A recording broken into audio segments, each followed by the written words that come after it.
الحمد لله وحده والصلاة والسلام على من لا نبي بعده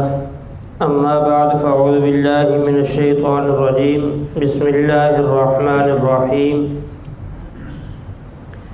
إن الذين كفروا سواء عليهم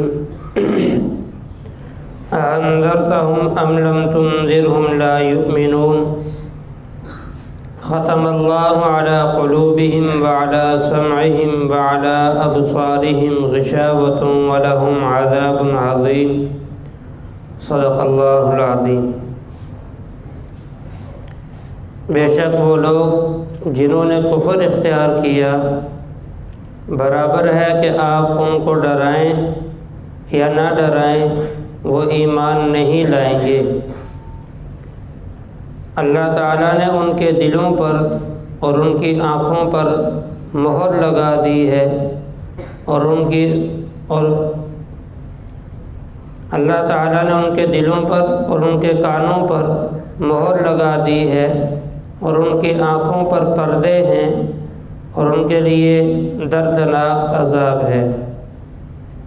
یہ سورۃ البقرہ کی آیت نمبر 6 اور 7 کی تلاوت اور ترجمہ آپ حضرات کے سامنے عرض کیا گیا ہے۔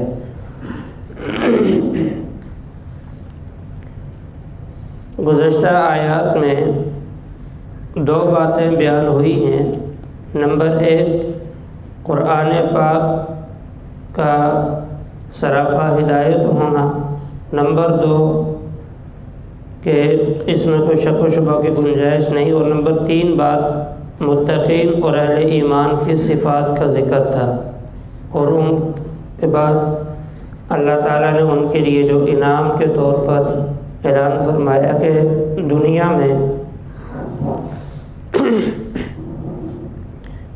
میں یہ اللہ تعالیٰ کی طرف سے ہدایت پر ہیں اور آخرت میں ان کو بہترین کامیابی نصیب ہوگی۔ اس کے بعد مجموعی طور پر آگے یہ تقریباً 15 آیات ہیں جن میں کفار کا ذکر کیا گیا ہے، ان کے حالات اور ان کے جو طرز تھا اس کو بیان کیا گیا ہے۔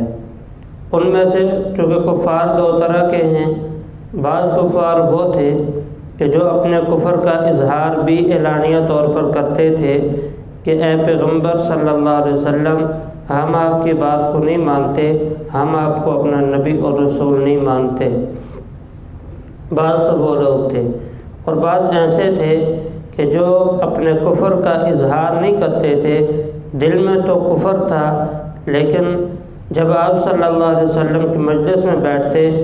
تو بظاہر بڑے مخلص ہو کر آپ کی گفتگو کو سنتے اور یہ ظاہر کرتے کہ ہم آپ پر ایمان لا چکے ہیں، لیکن حقیقتاً دل میں ان کے کفر ابھی تک چھپا ہوا تھا۔ ایسے لوگوں کو قرآن کی اصطلاح میں منافق کہا جاتا ہے کہ جن کے دل میں کچھ ہو زبان پہ کچھ ہو، ایسے لوگوں کو قرآن میں منافق کہا گیا ہے۔ ان 2 قسم کے کفار کے بارے میں یہ اگلی جو 15 آیات ہیں وہ ان میں سے ابتدائی جو 2 آیات ہیں جن کی میں نے ابھی تلاوت و ترجمہ عرض کیا، ان 2 آیات میں ان کفار کے بارے میں بیان کیا گیا کہ جو اعلانیہ طور پر کفر کرتے ہیں، اپنے کفر کا اظہار بھی کھلے عام کرتے ہیں، ایسے لوگوں کے بارے میں بتایا۔ پہلی بات آپ صلی اللہ علیہ وسلم کو یہ ارشاد فرمائی کہ اے نبی آپ کا کام تبلیغ کرنا ہے، آپ کا کام دعوت دینا ہے، آپ اپنا کام جاری رکھیں۔ جہاں تک ان کے ایمان لانے کا تعلق ہے تو یاد رکھیے گا ان کے اندر جو ایمان لانے کی صلاحیت تھی اب وہ ختم ہو چکی ہے، یہ ایمان نہیں لائیں گے۔ کیوں؟ ایمان نہ لانے کی وجہ کیا ہے؟ اگلی آیت میں اللہ تعالیٰ نے اس کی وجہ بیان فرمائی، ختم اللہ علی قلوبہم وعلی سمعہم، اللہ تعالیٰ نے ان کے دلوں اور ان کے کانوں پر مہر لگا دی ہے اور ان کی آنکھوں کے سامنے پردہ آ چکا ہے۔ اب نہ یہ حق کو دیکھ سکتے ہیں، نہ حق کو سن سکتے ہیں، اور نہ ہی حق بات کا اثر ان کے دل پہ ہو سکتا ہے۔ حق بات کو قبول کرنے کے لیے، حق بات کو دل تک پہنچنے کے لیے بنیادی طور پر 2 ہی راستے ہیں، یا تو اس کو سنا جائے یا پھر اس کو دیکھا جائے۔ سننے اور دیکھنے کی صلاحیت حق کو ان کے اندر اب موجود نہیں ہے، جب نہ حق کو سن سکتے ہیں نہ ہی حق کو دیکھ سکتے ہیں تو دل سے حق کو قبول بھی نہیں کر سکتے، لہٰذا انہوں نے تو ایمان لانا نہیں ہے۔ ہاں، پورے قرآن پاک میں کوئی ایسی آیت نہیں ہے کہ جہاں آپ صلی اللہ علیہ وسلم کو یہ کہا گیا ہو کہ آپ ان کفار کو ڈرائیں مت۔ ڈرانے کی نفی نہیں ہے کہ آپ ان کو جو ہے تبلیغ نہ کریں، سمجھائیں نہ، اس بات کی نفی نہیں ہے۔ ہاں، یہ بتا دیا گیا کہ یہ لوگ آپ کے ڈرانے کے بعد بھی ایمان نہیں لائیں گے۔ یہاں سے ایک اور بات سمجھ میں آئی، وہ یہ کہ جو مبلغ ہو، تبلیغ کرنے والا ہوتا ہے، جو دعوت دینے والا ہوتا ہے، اسے اپنے کام میں لگے رہنا چاہیے، اسے کسی کے نہ ماننے کی وجہ سے مایوس نہیں ہونا چاہیے۔ جو لوگوں کی اصلاح کی فکر میں لگے ہوں ان کو یہ چاہیے کہ لوگوں کے جو ہے ایسے رویوں کی وجہ سے کہ جو رویے ان کی توقعات اور امیدوں کے خلاف ہوں، ایسے رویوں سے پریشان ہونے کی ضرورت نہیں ہوتی۔ جو کچھ بھی ہو وہ مانے یا نہ مانے، ہمیں دعوت کا ثواب ملے گا، ہمیں تبلیغ کا ثواب ملے گا، ہمیں صحیح بات پہنچانے کا ثواب ملے گا۔ اب وہ قبول نہیں کرتے، اس کا وبال ان کے سر پہ ہے، ہمارے سر پہ نہیں ہے۔ ایک تو یہ بات سمجھ میں آئی۔ دوسری یہ بات بھی سمجھ میں آ گئی، اور عام طور پر یہ سوال بھی ہوتا ہے کہ جب اللہ تعالیٰ نے نبی کریم صلی اللہ علیہ وسلم کو قرآن پاک میں واضح طور پر یہ بات بتا دی تھی کہ یہ جو اعلانیہ طور پر کفر کرنے والے لوگ ہیں، یہ جو منافقین ہیں، یہ ایمان نہیں لائیں گے، تو پھر آپ صلی اللہ علیہ وسلم ان کو بار بار تبلیغ کیوں فرماتے تھے؟ ایسا کام جس کا فائدہ نہ ہو، ایسا کام کرنا تو عبث اور فضول ہوتا ہے، اور نبی صلی اللہ علیہ وسلم جیسی عظیم شخصیت، ان کے بارے میں یہ کہنا کہ یہ فضول کام کیا، یہ تو ان کی شان کے خلاف ہے۔ لہٰذا عام طور پر جو بالخصوص قرآن اور حدیث کے منکرین ہیں، وہ اس طرح کے سوالات کرتے ہیں کہ بھائی دیکھو، ہم اس طرح کی جو آیات ہیں، ان آیات کی بنا پر یہ کہتے ہیں کہ قرآن اور حدیث آپس میں تعارض ہے، لہٰذا ان کو نہیں ماننا چاہیے۔ اب وہ دلیل کیا پیش کرتے ہیں؟ احادیث میں اما عائشہ صدیقہ رضی اللہ تعالیٰ عنہ سے مختلف روایات میں آپ صلی اللہ علیہ وسلم کی عبادت، آپ صلی اللہ علیہ وسلم کا کفار کو تبلیغ کرنا، اور اس طرح کی بہت ساری صحابہ سے بھی روایات موجود ہیں کہ کفار کو سمجھایا، اور بالخصوص یہ جو سورۃ العبس 30ویں پارے میں موجود ہے، اس کے شان نزول میں تو یہ بات واضح طور پہ موجود ہے کہ ایک نابینا صحابی آپ صلی اللہ علیہ وسلم کی مجلس میں تشریف لائے۔ اس وقت آپ صلی اللہ علیہ وسلم کفار کے بڑے بڑے سردار آپ کی مجلس میں بیٹھے ہوئے تھے، آپ ان کو دین کی تبلیغ فرما رہے تھے۔ اب اللہ تعالیٰ کو تو یہ بات معلوم تھی کہ یہ کفار ماننے کے لیے بیٹھے نہیں ہیں، بس ایک تمسخر کے طور پر یا ویسے باتیں سننے کے لیے بیٹھے ہیں، لیکن آپ صلی اللہ علیہ وسلم تو ان کو اس نیت سے تبلیغ فرما رہے تھے کہ شاید یہ ہدایت کو قبول کر لیں۔ اور نابینا صحابی تشریف لائے، ان کو نہیں معلوم تھا کہ سامنے کفار کے سردار بیٹھے ہوئے ہیں۔ وہ عام معمول کے مطابق انہوں نے سمجھا شاید باقی صحابہ کرام جیسے عام طور پہ بیٹھ کے سوال جواب کیا کرتے تھے، آپ صلی اللہ علیہ وسلم ان کو نصیحت فرمایا کرتے تھے، شاید صحابہ کی مجلس لگی ہوئی ہے۔ وہ تشریف لائے اور آ کر آپ صلی اللہ علیہ وسلم سے سوال کیا، انتظار نہیں فرمایا آپ صلی اللہ علیہ وسلم کے خاموش ہونے کا زیادہ دیر۔ سوال جب کیا تو آپ صلی اللہ علیہ وسلم کو یہ طبی طور پر یہ بات ناگوار گزری۔ جب طبی طور پر یہ بات ناگوار گزری تو اللہ تعالیٰ نے آپ صلی اللہ علیہ وسلم کو یہ بات سمجھانے کے لیے یہ بات قرآن پاک میں اتار دی کہ عبس وتولی ان جاءہ الاعمی، اے نبی آپ جو ہے آپ کو تعجب اس لیے ہوا، آپ پریشان اس لیے ہوئے کہ ایک نابینا آدمی آپ کے پاس آیا اور اس نیت سے آیا تھا کہ وہ جو بات آپ سے سنتا اس پر عمل کرتا۔ جو سامنے بیٹھنے والے تھے انہوں نے تو عمل کرنا نہیں تھا، ٹھیک ہے۔ تو اب دیکھیں آپ صلی اللہ علیہ وسلم باوجود اس کے کہ قرآن پاک میں جا بجا بتایا گیا ہے ان کفار نے ایمان نہیں لانا، لیکن پھر بھی آپ صلی اللہ علیہ وسلم تبلیغ فرما رہے ہیں۔ تو منکرین قرآن و حدیث یہ اعتراض کرتے ہیں کہ بھائی آپ صلی اللہ علیہ وسلم کے لیے آپ ایسے عبث اور فضول کام کو ثابت کرتے ہیں کہ جس کا فائدہ کوئی نہیں ہے، اور حضور کی شان کے یہ لائق نہیں ہے کہ حضور ایسا کام کریں۔ تو دیکھیں یہاں آپ صلی اللہ علیہ وسلم کا بار بار تبلیغ فرمانا یہ عبث اور فضول کام نہیں ہے، بلکہ آپ صلی اللہ علیہ وسلم جو تبلیغ فرما رہے ہیں، تبلیغ فرمانے پر آپ کو ثواب مل رہا ہے، آپ کے درجات میں مزید اضافہ ہو رہا ہے۔ کفار نہیں مان رہے، یہ وبال ان کے سر پہ ہے، اسی لیے یہاں تعبیر یہ اختیار کی گئی ہے ان الذین کفروا سواء علیہم، کہ ان پر برابر ہے کہ آپ ان کو ڈرائیں یا نہ ڈرائیں، وہ ایمان نہیں لائیں گے۔ حضور کو کوئی خطاب نہیں کیا گیا کہ آپ ان کو ڈرانا چھوڑ دیں، آپ ان کو تبلیغ کرنا چھوڑ دیں۔ پورے قرآن پاک میں کہیں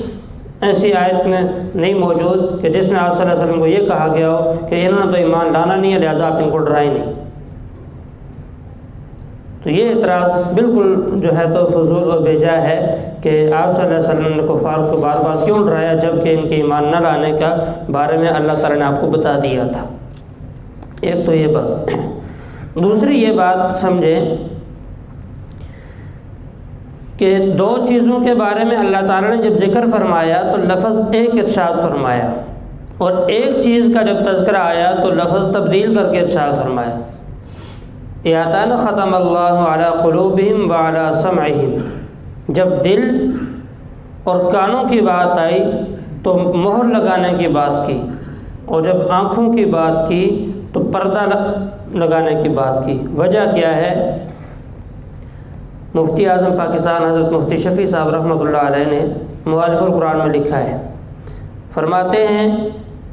کہ اس کی وجہ یہ ہے کہ آدمی کانوں سے جو بات سنتا ہے وہ کسی ایک جانب سے نہیں، مختلف جانبوں سے سنتا ہے۔ ادھر کی آواز بھی سنتا ہے، ادھر کی بھی، ادھر کی بھی، ادھر کی بھی،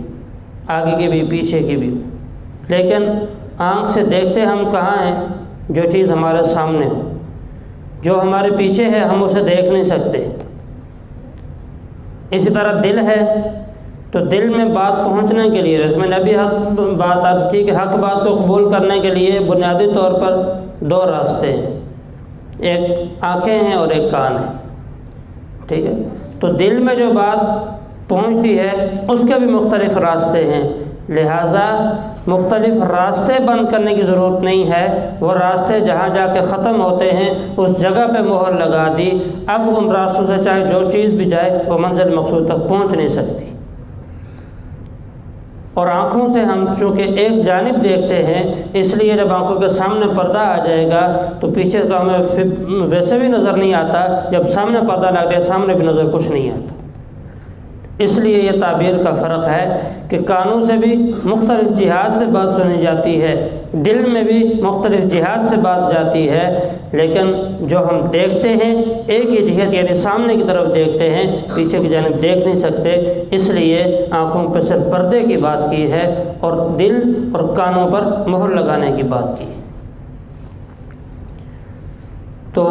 اور یہاں پھر ایک بات اور سمجھنے کی ہے، یہ تو دنیا میں ان کو سزا ہے نا کہ ان کے دلوں اور کانوں پہ مہر ہے، آنکھوں پہ پردے ہیں۔ آخرت کے جب جہاں بات کی تو کہا وَلَهُمْ عَذَابٌ عَظِيمٌ، ان کے لیے بہت بڑا عذاب تیار کر رکھا ہے۔ یہاں ایک اور بات جو سمجھنے کی وہ یہ ہے کہ انذار کس کو کہتے ہیں، ڈرانا کس کو کہتے ہیں؟ ڈرانا دو طرح سے ہوتا ہے، ایک ہوتا ہے کہ اس ڈرانے کا مقصد صرف اور صرف ڈرانا ہوتا ہے،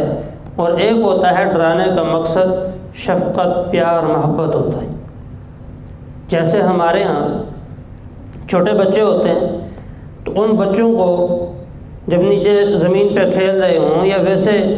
ہم کہیں آگ کے سامنے بیٹھے ہوں تو اگر ان کا ہاتھ آگ کی طرف جائے تو ہم انہیں ڈراتے ہیں، روکتے ہیں، کیوں؟ آگ کے ساتھ ان کا ہاتھ لگے گا، ہاتھ جل جائے گا۔ اس طرح اور ایسی چیزیں جو ان کے لیے نقصان دہ ہوں ان سے ہم ان کو روکتے اور ڈراتے ہیں۔ مقصد یہ نہیں ہوتا کہ یہ ان چیزوں سے ڈر کے بھاگیں، مقصد یہ ہوتا ہے کہ یہ ان سے بچیں۔ دل میں پیار، محبت، شفقت ہوتی ہے کہ یہ نقصان سے بچ جائیں گے، اور کبھی کبھی ڈرانا ہوتا ہے صرف ڈرانے کی مقصد، اس میں ڈرانا ہی مقصد ہوتا ہے، اس میں کسی کی تربیت، پیار، محبت یہ چیزیں مقصود نہیں ہوتی۔ تو یہاں انذار جو ہے یہ انذار بطور شفقت ہے۔ آپ صلی اللہ علیہ وسلم جو اپنی امت کو ڈراتے رہے ہیں، باقی انبیاء جو اپنی امت کو آخرت کے عذاب وغیرہ سے ڈراتے رہے ہیں، وہ بطور شفقت تھا کہ تاکہ ان ہولناکیوں کو سن کر، ان ہولناکیوں کو سمجھ کر ان سے بچنے والے بن جائیں، تاکہ کل میری امت زیادہ سے زیادہ جنت میں جانے والی بن جائے۔ یہ ان انبیاء اکرام کی فکر ہوا کرتی تھی، یہ بطور شفقت ہوا کرتی تھی۔ عام طور پر ڈرانا جیسے ہمارے ہاں کئی مواقع پہ ہوتا ہے، وہ مقصد نہیں تھا۔ اسی طرح ایک چیز اور، ایمان اور کفر کی بات میں نے پہلے بھی سمجھائی ہے کہ ایمان نام ہے ان تمام چیزوں کو ماننے کا جو آپ صلی اللہ علیہ وسلم کو اللہ تعالیٰ کی جانب سے ملی ہیں اور ان کا ثبوت قطعی اور یقینی طور پہ موجود ہے، اور کفر نام ہے ان تمام چیزوں میں سے کسی ایک چیز کا انکار کرنا کہ جو چیزیں اللہ تعالیٰ کی جانب سے آپ صلی اللہ علیہ وسلم کو ملی ہیں اور قطعی اور یقینی طور پہ ثابت ہیں، ان میں سے کسی ایک چیز کا انکار کرنا یہ کفر ہے۔